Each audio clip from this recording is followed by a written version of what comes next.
నమస్తే ఫ్రెండ్స్. ఈరోజు వార్త ఏంటంటే జగన్మోహన్ రెడ్డి గారు చంద్రబాబు నాయుడు గారు ఈ పక్క తంతే ఆ పక్క పడతావు, కావాలంటే చూసుకో అని నిన్న మండపేటలో ఈ వ్యాఖ్యానం చేశారు. దీని గురించి నా వివరణ ఇచ్చే ముందు అదొక చిన్న రిక్వెస్ట్, కొంచెం ఛానల్ని సబ్స్క్రైబ్ చేసుకోండి, ఎంకరేజ్ చేయండి.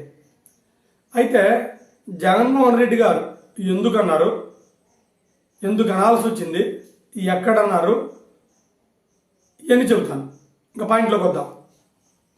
జగన్మోహన్ రెడ్డి గారు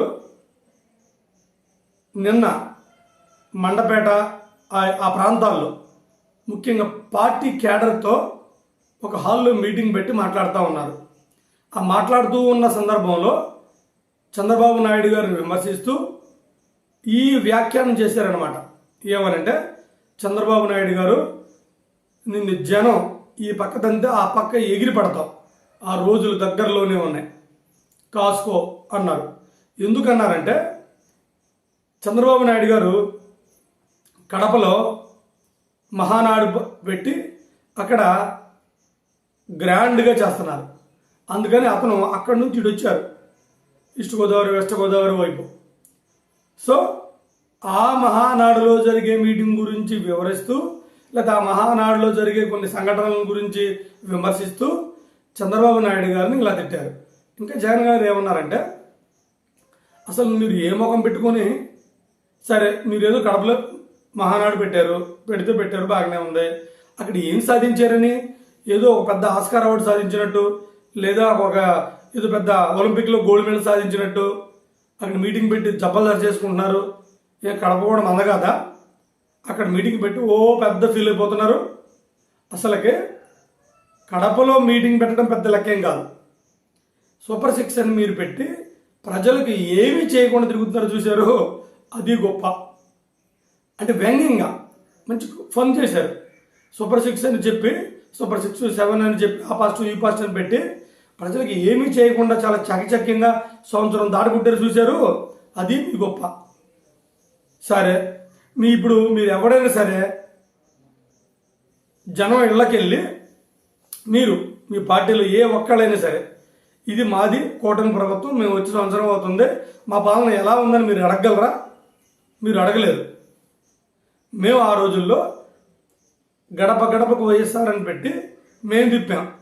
మేము అందరూ మమ్మల్ని చూసి హ్యాపీగా ఫీల్ అయ్యారు. సరే, ఓట్లు వేసారా లేదా, లేకపోతే మీరు ఏదైనా చేశారా లేదా పక్కన పెడదాం. మీకు ఆ దమ్ము ఉందా? మీకు ఆ దమ్ము లేదు.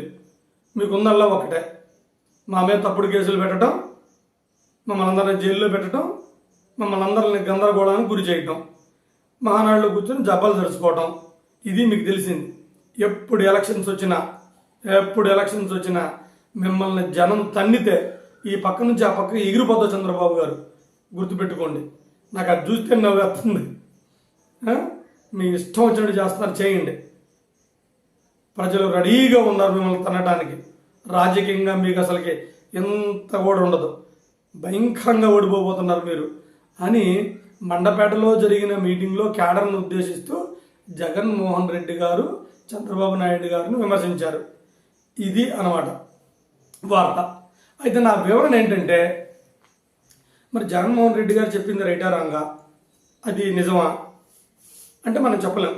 అయితే ప్రస్తుతానికైతే ఒక సంవత్సరం వచ్చి, అదే కూటమి ప్రభుత్వం వచ్చి సంవత్సరం దాటింది.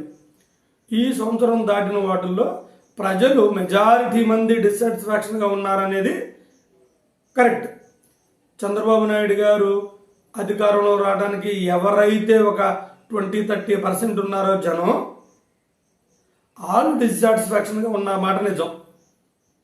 వాళ్ళు ఎందుకు డిస్సాటిస్ఫాక్షన్గా ఉన్నారంటే, సూపర్ 6 అనే పథకాలు పెట్టి వాళ్ళని అట్రాక్ట్ చేశారు. ఇది అమ్మఒడని, గ్యాస్ సిలిండర్లని, బస్ అని, లేకపోతే 18 ఏళ్ళు దాటిన వాళ్ళకి 3,1800 అని, లేకపోతే వాలంటీర్లకి 10,000 అని, ఇలా వీళ్ళందరూ కూడా ఏంటంటే fickle mind people. They are not stability persons. They are moving this side and thus side. వాళ్ళు గోడమైన పిల్లలు అంటాడు ఒక మొక్కలో చెప్పాల్సి వస్తే. వాళ్ళు మాత్రం 100% డిస్సాటిస్ఫాక్షన్గా ఉన్నారు. ఇది నిజం. జగన్మోహన్ రెడ్డి గారైనా చంద్రబాబు నాయుడు గారు అయినా క్షేత్రస్థాయిలోకి వెళ్ళి జనం ఏమనుకుంటున్నారో తెలుసుకోకుండా ఒక మీటింగ్లు పెట్టి క్యాడర్ మీటింగ్లు పెట్టి లేకపోతే మహానాడులు పెట్టుకుని జబ్బలు తెరుచుకుంటే మాత్రం ఎవరైనా సరే ఊడిపోవాల్సిందే. ఇది మాత్రం తథ్యం. అందుకని క్యాడర్లోకి వెళ్ళిపోయి అసలు సామాన్యుడు ఏమనుకుంటున్నారు అనేది ఎవరైనా సరే ఎంక్వైరీ చేసుకోవాల్సిందే. అలా చేసుకుని పక్షంలో ఓటములు చంద్రబాబు నాయుడు గారికైనా జగన్ గారికైనా ఎవరికైనా వచ్చేస్తాయి.